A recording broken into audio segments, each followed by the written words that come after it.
Hello मेरे प्यारे प्यारे बच्चों। अभी ना सीएमए फाउंडेशन दिसंबर 23 का पेपर हो गया। अब बच्चे लोग मेरे को बोल रहे थे भैया सुनो ना, आप एक काम करो ना, फटाफट वो जो एमसीक्यू अपना आया था ना एग्जाम में, उसका हमें सोल्यूशन बता दो, जिससे कि हम चेक कर पाए सही है कि नहीं है। तो ये जो वीडियो है ये किन लोगों के लिए काम के लिए है? जो बच्चे अभी सीएमए फाउंडेशन दिसंबर 23 एग्जाम दे लिए हैं, तो वो लोग अपना आंसर चेक कर सकते हैं।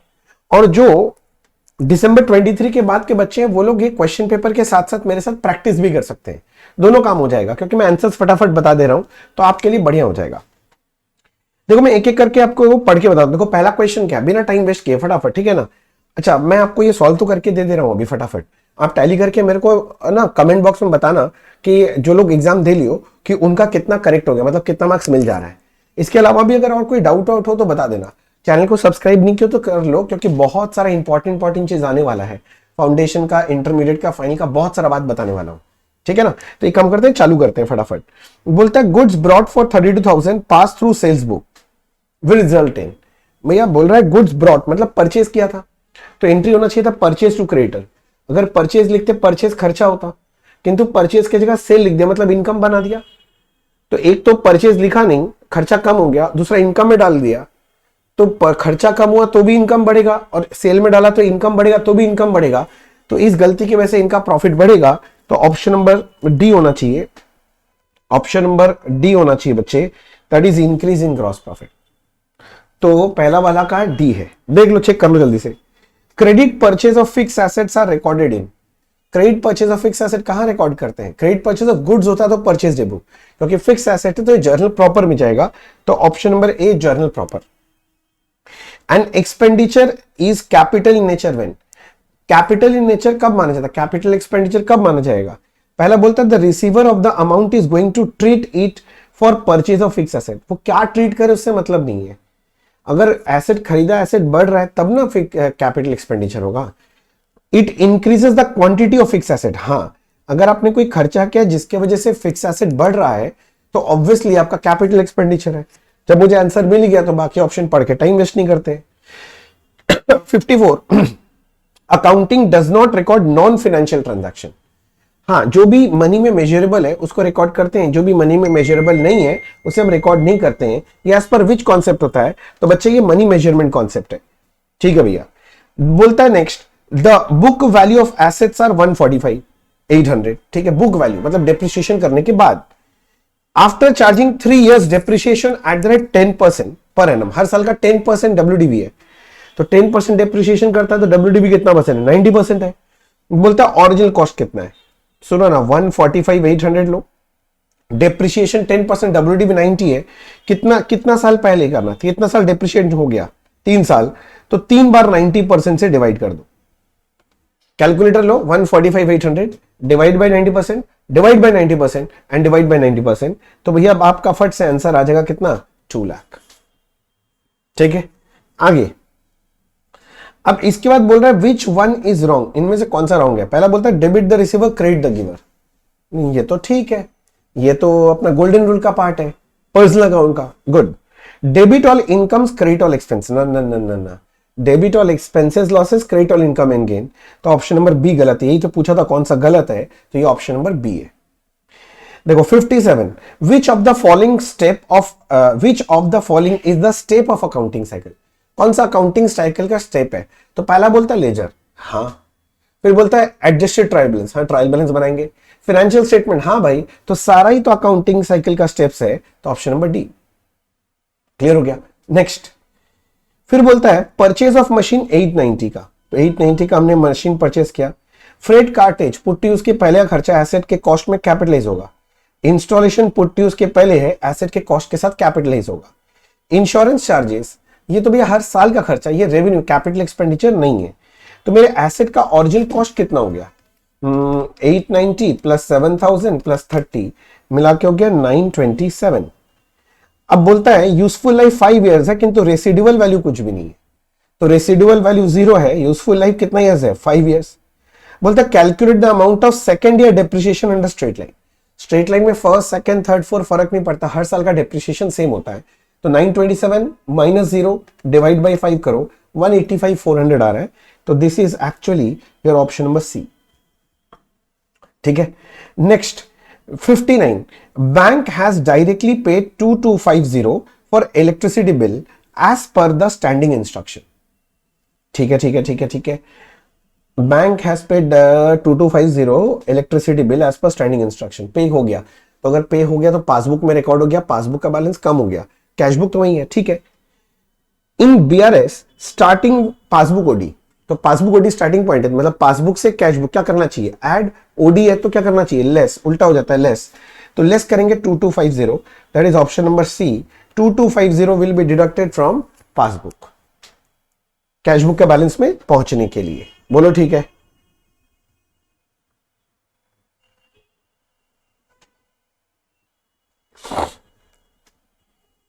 Sixty, goods costing 20,000 destroyed by accident, ठीक है, इंश्योरेंस क्लेम जीरो है। ये लोग पूछ रहे ज्वाइंट वेंचर में क्या करेंगे, अगर कोई भी गुड डिस्ट्रॉय हो जाए, कोई एबनॉर्मल लॉस हो चाहे नॉर्मल लॉस हो, ज्वाइंट वेंचर में उसके लिए कोई एंट्री नहीं करना, इंश्योरेंस क्लेम मिलेगा तो क्रेडिट कर देना, पर यहां तो इंश्योरेंस क्लेम मिला ही नहीं है तो इसका कोई भी इफेक्ट देने का जरूरत नहीं है, यानी क्या ऑप्शन है, no entry will be made in the books of joint venture. Next, on receipt of goods consignee debit switch account, जब कंसाइनी को माल मिलता, कंसाइनी किसको डेबिट करेगा, कोई भी नहीं, कंसाइनर भेजता है तो वो रिकॉर्ड करता है, कंसाइनी को मिलता है तो उसका कोई जर्नल एंट्री नहीं होता है, तो आंसर है none of the above. Next, X and goods to Y costing 250, तो गुड्स का कॉस्ट कितना है 250, goods are sold at cost plus 25, ये जो कॉस्ट है इसमें 25% जोड़ोगे तो इस सामान का सेल वैल्यू मिल जाएगा, तो 250 का माल अगर मैं बेचूं 25% जोड़ के तो ये 3 12 500 में बिकेगा। बोलता है consignor ask consignee to pay advance for an amount equivalent to 60% of sale value, बोलता है सेल वैल्यू का 60% एडवांस होगा, तो इसका 60% करो 187,500 आ रहा है, बोलता एडवांस कितने का है, बोले तो 187,500 का। Next, joint venture account is in the nature of, ये नॉमिनल है, हाँ nominal account. At the time of dishonour of endorse bill, हमने कोई बिल एंडोर्स किया था वो डिसऑनर हो गया, तो ड्रॉवर के बुक्स में तो एंट्री होता है डेटर टू क्रेडिटर, और ड्रॉई के बुक्स में एंट्री होता है bills payable to drawer.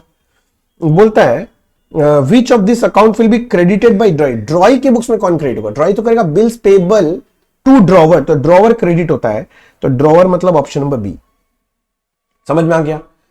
Next देखो क्या बोल रहा है, the debits return of earlier as bad if recovered subsequently, जो पहले बैड डेट लिख दिए थे recover, bad debt recovery entry होता है cash account debit to bad debt recovery account, bad debt recovery credit होता है, तो ऑप्शन नंबर ए की option number A credit bad debt recovery account, ठीक है सर। 66 देखो, which is intended to be used over long term for earning profit there from, हम लोग use करेंगे और प्रॉफिट कमाएंगे, ये होता है फिक्स्ड एसेट, मतलब कैपिटल एक्सपेंडिचर, तो कोई भी कैपिटल एक्सपेंडिचर करते हैं तो भैया वो लॉन्ग टर्म नेचर का होता है, उससे प्रॉफिट अर्न करने के लिए करते हैं, करेक्ट। अब आपको बोला है देखो यहां पर निकालना क्या है, परचेज निकालना है, मैं बोलता हूं एक तो ट्रेडिंग अकाउंट ड्रॉ करो, बोलता है आपका ओपनिंग स्टॉक 50,000 का है, ठीक है, क्लोजिंग स्टॉक 40,000 का है, आपका सेल्स बोलता है 240 का है, profit margin is 20% on cost, CP SP profit is 20% on cost, तो सेलिंग प्राइस 120 है। ये लोग बोलता बताओ परचेज कितना है, परचेज तो बताया नहीं है, मैं जीपी निकाल सकता हूं, मेरा जो सेल है ना 240 से, तो सेल वैल्यू है, इसको 20/120 करोगे तो ये जीपी आ जाएगा, तो परचेज का फिगर बैलेंसिंग फिगर निकल जाएगा, दैट इज 1,90,000, नहीं समझा, ये वाला बैलेंसिंग फिगर निकल जाएगा। आई होप मैं समझा पाया आपको, ठीक है सर। Next, the accounting equation asset equals to liability plus owner equity, हाँ ये बैलेंस शीट को रिप्रेजेंट करता है, मुझे पता है, इज फॉर्मल एक्सप्रेशन ऑफ, कौन से कॉन्सेप्ट कहता है पता है, तो बैलेंस शीट का टोटल टैली करता है, याद करो मैं जब बेसिक क्लासेस कराया था तो उसमें बताया था as per dual aspect concept, तो इसका आंसर होना चाहिए डुअल एस्पेक्ट कॉन्सेप्ट, तो ये रहा डुअल एस्पेक्ट कॉन्सेप्ट, समझ में आ गया। आगे बोला when a cheque is received, आज मुझे चेक मिला, ठीक है, तो चेक मिला, has been deposit to bank at a later, बाद में जमा किया, तो आज चेक मिला तो एंट्री हुआ cash account debit to debtor, और बैंक में जिस दिन जमा करेंगे bank account debit to cash करेंगे।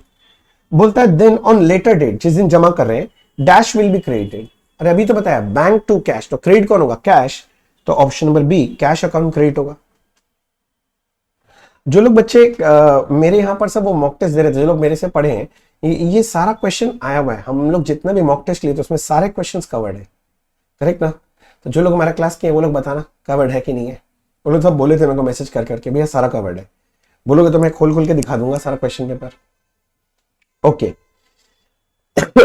Next, at the end of accounting year outstanding subscription, outstanding subscription मतलब तो एसेट है मेरा, एंड आउटस्टैंडिंग रेंट लाइबिलिटी है of a club will be shown in dash side of balance sheet. तो option number D outstanding subscription asset side में and outstanding rent liability side में। ठीक है, बोलता है salary have been shown as income and expenditure 3 lakh. अच्छा, मेरा बढ़िया बात है, इनकम एंड एक्सपेंडिचर में सैलरी कितने का है? 3 lakh. It was outstanding at the beginning, अच्छा ओपनिंग आउटस्टैंडिंग दिया हुआ है 42 and end of the year 3 months. अच्छा, क्लोजिंग आउटस्टैंडिंग बोलता है 3 मंथ्स का है, कैसे निकालेंगे? अरे भैया इनकम एंड एक्सपेंडिचर में जो 3 लाख का फिगर है वो तो 1 साल का है ना, तो 1 साल मतलब 12 महीना का, तो 3 महीने का कितना होगा? 3 महीने का 75 होगा। पूछता है सैलरी पेड बताओ, पेड मतलब रिसिप्ट्स एंड पेमेंट में, तो रिसिप्ट्स एंड पेमेंट का अगर आपको याद हो तो ओपनिंग क्या हो जाता है? ऐड, और क्लोजिंग हो जाता है लेस। तो 3 लाख प्लस 42 माइनस 75 267 आ रहा है, ये रहा ऑप्शन बी 267। मैं फटाफट कर रहा हूं, मुझे नहीं लगता कि मुझे बहुत ज्यादा टाइम लगाना है इसमें आपको समझाने में, मैं बस फटाफट थोड़ा सा लॉजिक बताते जा रहा हूं कि पकड़ लो जल्दी से। Which of the following item are usually related to non-profit organization? NPO में कौन कौन सा दिखेगा तुमको? एंडोमेंट, हाँ एंडोमेंट फंड मिलता है, लेगेसी रिसीव होता है, लाइफ मेंबरशिप मिला, ट्रांसफर फीस मैंने नहीं देखा, एंट्रेंस फीस देखा है। तो तुमसे यही पूछा था कौन सा, ठीक है ना? Which of the following items are usually related to non-profit होना चाहिए। Which of the are usually related to non-profit organization? कौन सा रिलेटेड है इसमें? मेरे ख्याल से क्वेश्चन होना चाहिए which of the following items are usually not related होना चाहिए था। यहां लिखा है रिलेटेड, तो नॉट रिलेटेड तो मुझे ट्रांसफर फीस लग रहा है। मैं होता ना तुम्हारी जगह तो मैं यहां 4 में टिक मार्क लगा के आता। यही पूछा ना, विच ऑफ द फॉलोइंग आइटम, नहीं नहीं रिलेटेड बोला है। अच्छा अच्छा अच्छा, नीचे नहीं नहीं नहीं रुको, नीचे अलग से ऑप्शन दिया है, सिलेक्ट द आंसर, कौन सा रिलेटेड है? क्योंकि 1 2 3 और 5 रिलेटेड, 4 रिलेटेड नहीं है, तो option number C. Sorry sorry sorry sorry, related नीचे ऑप्शन बना बना के दिया है ना, तो 1 1 2 3 5, 4 रिलेटेड नहीं है। गुड, अच्छा क्वेश्चन है। In case of sole proprietorship income tax क्या है? इनकम टैक्स तो प्रोप्राइटर का पर्सनल एक्सपेंस है, बैलेंस शीट में कैपिटल से लेस करके दिखाते हैं। Treated as proprietor's personal expense. Which of the following are included in trading and PL account? तो ट्रेडिंग एंड पीएल में तो सिर्फ रेवेन्यू, इनकम एंड एक्सपेंसेस जाता है, कैपिटल आइटम तो बैलेंस शीट में जाता है। इनकम एंड एक्सपेंडिचर अकाउंट ये अक्रूवल बेसिस बनता है, एंड रिसिप्ट्स एंड पेमेंट ये कैश बेसिस बनता है, आर प्रिपेयर्ड। तो वही बोला, number 1 accrual and number 2 cash basis, option number D. आप टिक मार्क लगाते जा रहे होंगे। अच्छा, जो लोग एग्जाम दे लिए उन लोगों को बताना कितना आपका आ रहा है टोटल, आप लोग देख के। When at the end of the year entry of closing stock debit with 65 and purchase credit कर दिया। अच्छा, closing stock to purchase journal entry कर दिया, मतलब क्लोजिंग स्टॉक एडजस्ट कर दिया, तो फाइनल अकाउंट्स में इस बार ये ट्रेडिंग में नहीं आएगा, ये डायरेक्टली बैलेंस शीट में आएगा क्लोजिंग स्टॉक। बोलता है इसमें the books in the closing stock will be shown, option number be balance sheet only, क्योंकि क्लोजिंग स्टॉक एडजस्ट कर दिया ना, इसीलिए। Correct. The following information is given in trial balance of Shekhar. बोलता है बैड डेट पहले से दिया हुआ है, बैड डेट अगर ट्रायल बैलेंस में दिया मतलब इसका एंट्री हो गया, डेटर से दोबारा माइनस नहीं करना, ठीक है। उसके बाद बोलता है डेटर 3 लाख का है, प्रोविजन का ओपनिंग बैलेंस 18 है। अगर मैं एक provision for bad debt account बनाऊं, ओपनिंग 18 है, बैड डेट क्लोज होगा प्रोविजन अकाउंट में। और बोलता है if Shekhar makes a provision for bad and doubtful debt 5% on debtor, तो 3 लाख का 5% 15,000 का अगर प्रोविजन बना ही लेते हैं, तो क्वेश्चन पूछ रहा है बताइए amount charge to PL, PL में कितना चार्ज करोगे? बैलेंसिंग फिगर तो देखो ना, 15,500 प्लस 15,000 माइनस 18, तो मेरे हिसाब से 12,500 पीएल में जाना चाहिए, which is option number B. Provision account बना के देखना पड़ेगा, जो लोग मेरे से क्लास किए थे, देखो मैंने कितना डिटेल में सब लोग को ये सब कराया था। क्यों कराया था अब समझ में आएगा। बहुत सारे बच्चे लोग बोलते थे भैया एमसीक्यू है, इतना आपको क्यों कराना है। देखो इतना अच्छा अच्छा क्वेश्चन डाला है इसीलिए, मैं जानता हूं ना इंस्टीट्यूट को, इसीलिए। चलो कोई नहीं, नेक्स्ट क्या बोल रहा है देखो, अपने को बोलता है ग्रॉस प्रॉफिट निकालो। तो इसके लिए आपको क्या बनाना चाहिए, ट्रेडिंग अकाउंट। पहले बोला परचेज 1520 डेबिट साइड में आएगा, वेजेस डेबिट में आएगा, सेल्स क्रेडिट में आ जाएगा, ओपनिंग स्टॉक डेबिट में आएगा, क्लोजिंग स्टॉक क्रेडिट साइड में आएगा। ऑडिट फीस नहीं आएगा बच्चा, ऑडिट फीस तो पीएल का आइटम है, ट्रेडिंग का ही नहीं, हमको तो ग्रॉस प्रॉफिट निकालना है। तो 2160 प्लस 220 माइनस 1520 माइनस 210 2,08 442। तो जीपी आना चाहिए 442, which is option number C. Audit fee मत लेना, वो पीएल का आइटम है। Prepaid insurance account, representative personal account, ये तो मेरा पहला क्लास में ही बताता हूं, बेसिक के क्लास में। 79 के बाद 80। अ ट्रायल बैलेंस शोज, हाँ arithmetical accuracy in the books of account, चिल्ला चिल्ला के बताए थे ये सब कितना बार। The person other than original creditor to whom the amount of bill is made payable is known as. तो बिल का अमाउंट जिसको लास्ट में पे किया जाता है उसको बोलते हैं पेई। वो कौन है भैया, पेई। उसके बाद है retirement of bill, means retirement मतलब टाइम से पहले पैसा दे देना। Making payment before due date, correct. Option number A है making payment before due date. Which of this account is not open in the books of consignor. Consignment account बनता है, हाँ। कमीशन नहीं, ये तो कंसाइनी के बुक्स में बनता है।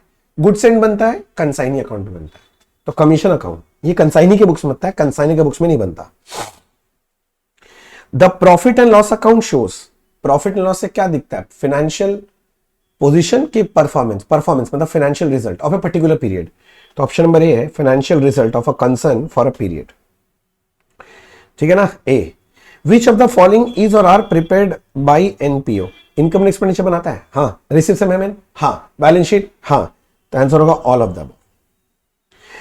इनडायरेक्ट मटेरियल ये किसका पार्ट है, फैक्ट्री ओवरहेड का पार्ट है। डायरेक्ट मटेरियल प्राइम कॉस्ट का पार्ट है, ये इनडायरेक्ट तो फैक्ट्री ओवरहेड में आता है। Which of the following is a part of both prime cost and conversion cost. अरे भाई प्राइम कॉस्ट कैसे निकालते हैं याद है ना, direct material, direct labour, direct expense मिलाने से प्राइम कॉस्ट, और आपका डायरेक्ट लेबर, डायरेक्ट एक्सपेंस और फैक्ट्री ओवरहेड मिला के तुम्हारा था कन्वर्जन कॉस्ट। तो कॉमन तो ये दो होता है दत्त तरीके, कॉमन तो ये दे यार, ये हो क्या रहा है, हाँ ये रहा। कॉमन तो ये दो होता है, किंतु ऑप्शन में कौन सा दिया हुआ है, डायरेक्ट लेबर, तो हम डायरेक्ट लेबर लेंगे। 87 हो गया। 88 in classification by function, function wise classification करेंगे तो कॉस्ट कितना तरह का है, manufacturing, administrative and selling. Sir material employ expense नहीं बोले, वो तो एलिमेंट वाइज क्लासिफिकेशन है। फिक्स्ड वेरिएबल वो तो बिहेवियर वाइज क्लासिफिकेशन है। कंट्रोलेबल एंड अनकंट्रोलेबल वो तो कंट्रोलेबिलिटी के हिसाब से क्लासिफिकेशन है। Option number B. To main the main purpose of cost accounting is, cost accounting decision making में हेल्प करता है, तो provide information management for decision making. Which one is true, इनमें से कौन सा सही है, नहीं sorry, which one is false, कौन सा फॉल्स है। Fixed cost per unit increases with increase in output, नहीं, जैसे जैसे आउटपुट इंक्रीज होता है fixed cost per unit decrease करता है। फॉल्स पूछा है, पहले ऑप्शन मिल गया मुझे, मैं बाकी पढ़ने ही क्यों जाऊं। Statement showing breakup of cost, कहां पर ब्रेकअप ऑफ कॉस्ट दिखाते हैं, कॉस्ट शीट में, तो option number D. A cost unit, ये डेफिनेशन है, अरे जिसमें कॉस्ट को एक्सप्रेस करते हैं, तो unit of production of service in relation to which cost are एसेटेड, ऑप्शन बी, ठीक है। 93 from the following information find out purchase of raw material when raw material consume is इतना। अरे भाई रॉ मटेरियल कंज्यूम्ड का मतलब होता है opening stock plus purchase minus closing stock. Raw material consume 53 दे दिया है, ओपनिंग स्टॉक तुमको 6000 दिया है, परचेज तुमको दिया नहीं है, माइनस क्लोजिंग स्टॉक दे दिया 6000। तो परचेज जब निकालने जाओगे क्या करोगे, 53 प्लस 6000, ओपनिंग नहीं क्लोजिंग 9 है क्या बच्चे, क्लोजिंग तो 9 है, हाँ। तो प्लस 9000 माइनस 6000, बस 53 प्लस 9 माइनस 6, 56 आ रहा है। ये ऑप्शन बी। 94 देखते हैं बच्चे, 94 देखते हैं बच्चे, 94। Which of the following items is or are excluded from cost accounts. जो फाइनेंशियल नेचर का आइटम है, इनकम टैक्स फाइनेंशियल आइटम है, नहीं आएगा। इंटरेस्ट ऑन डिबेंचर नहीं आएगा, कैश डिस्काउंट नहीं आएगा, तो option number D all. Next क्या पूछ रहा है देखो, बोलता आपका डायरेक्ट वेज जो है ना 246 का है, और फैक्ट्री कॉस्ट दिया है, ओवरहेड नहीं, फैक्ट्री कॉस्ट दिया 560 का। फैक्ट्री कॉस्ट समझते हैं ना कैसे निकलता है, direct material plus direct wage, अगर डायरेक्ट एक्सपेंस है तो ठीक है, नहीं तो नहीं, प्लस फैक्ट्री ओवरहेड कर देने से ये फैक्ट्री कॉस्ट आता है, ये दिया हुआ है। If the ratio of direct wage to factory overhead is 3:1, तो बोलता है बताओ डायरेक्ट मटेरियल कितना है, ये पूछ रहा है आपसे डायरेक्ट मटेरियल। मैं बोलता हूं डायरेक्ट वेज का फिगर तो 246 है, तो 246 मतलब तो 3 भाग है, एक भाग का मतलब कितना होगा 246 डिवाइडेड बाई 3, यानी एक भाग 82 का होगा। मेरे को डायरेक्ट मटेरियल बोलता कितना है, डायरेक्ट वेज मुझे पता है 246 है, फैक्ट्री ओवरहेड पता चल गया है 82,000 है, और फैक्ट्री कॉस्ट 560 है। तो क्या आप कैलकुलेट करके नहीं निकाल सकते, ये 560 में से 246 और ये 82 दोनों माइनस कर दो, तो 232 बच रहा है, 232, तो 232 ये आपका आंसर डी आ जाएगा, 232। समझ गया। Which costing method is use for spare parts, ये तो बैच कॉस्टिंग होता है, इसमें क्या है, बैच कॉस्टिंग, बैच वाइज बनता है स्पेयर पार्ट्स। अच्छा, और चार्ट है बस। डायरेक्टर रेम्यूनरेशन किसका पार्ट है, एडमिनिस्ट्रेटिव ओवरहेड का पार्ट है, office and administration. Interest capital ये नोशनल है, नोशनल झूठी मूठी का खर्चा। कॉस्ट अकाउंटिंग स्टैंडर्ड 9 किसके ऊपर है, बोलता है पैकिंग मटेरियल के ऊपर होता है, ये तो packing material cost. Direct expense are also known as chargeable expense, कितना बार तो हो गया, खत्म। तो बेटा ये आपका मैंने सारा आंसर्स मार्किंग करा दिया। जो बच्चे लोग एग्जाम दे लियो फटाफट चेक कर लो और मुझे जल्दी से कमेंट बताओ कि आपको टोटल कितना मिल रहा है। एक एक क्वेश्चन 2 नंबर का होता है आपका।